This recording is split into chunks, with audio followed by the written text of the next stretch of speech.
We are just 5 days away from Super Bowl 59, and the food you serve at your watch party is just as important as the game itself. Of course it is.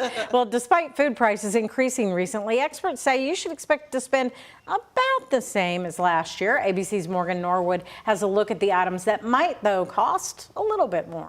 The Super Bowl is not only a game for the championship of pro football, it's also an opportunity for many people to gather with friends and watch the game. If you're planning a Super Bowl party, it's time to figure out your menu. And with food prices going up recently, you'll need to shop carefully to stay on budget. Dr. Michael Swanson, Chief Agricultural Economist for Wells Fargo, says that overall, the average cost of foods that you might see on the typical Super Bowl menu is basically the same as last year. Well, it's almost flat on our menu. So 0.4 for the total change, a little bit higher than last year.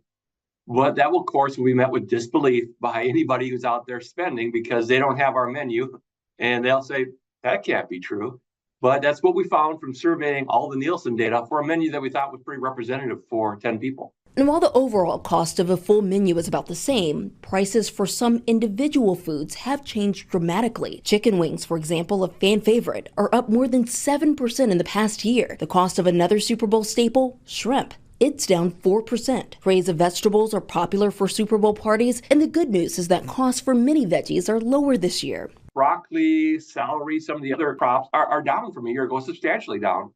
And so that's a real benefit, especially if you want to eat healthy. But not all vegetable costs are down. Prices for cherry tomatoes, red bell peppers, and avocados are way up since last year. So if you're planning a trip to the supermarket to shop for your Super Bowl bash, check out what promotions local stores may be running to help you save money. One of the things is no supermarket offers the same promotions on everything. And the advantage today versus, say, a few years ago is you can scan those prices on their website very quickly. And so if you have your menu, you might want to play one against the other, look for where the promotions are. Morgan Norwood, ABC News, New York.